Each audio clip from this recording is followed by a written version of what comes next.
আসসালামু আলাইকুম। আমার নাম ক্যাডেট সিয়াম। আমি ইমাম শাফি হাউস ৩ নাম্বার গ্রুপ থেকে প্রেজেন্টেশন রাখতেছি। প্রজেক্টের নাম গ্রিন হাউস।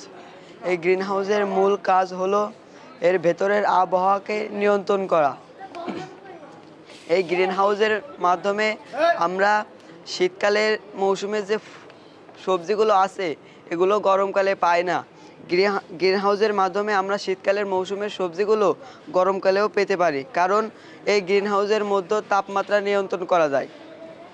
যার ফলে এর মধ্যে আমরা বিদেশি যে সবজিগুলো আছে, শীতকালের মৌসুমে যে সবজিগুলো আছে এগুলো গরমকালে পাই, আবার গরমকালে যে সবজিগুলো আছে এগুলো শীতকালেও পেতে পারি।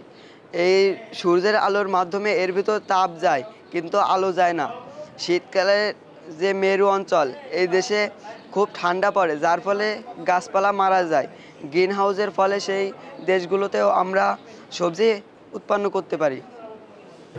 This is actually greenhouse. So when the sunlight goes to this is actually glass format, and when the light comes to in this area, and it cannot outpass.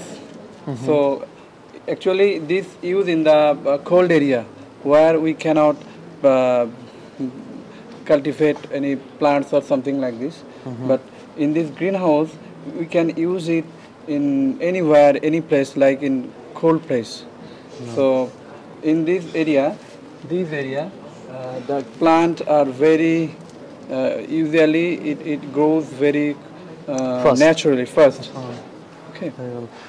Burada diyor yapay bir sera sisteminden bahsediyor. İşte burada bu sayede diyor sıcaklık bu sistemde dışarı çıkmıyor.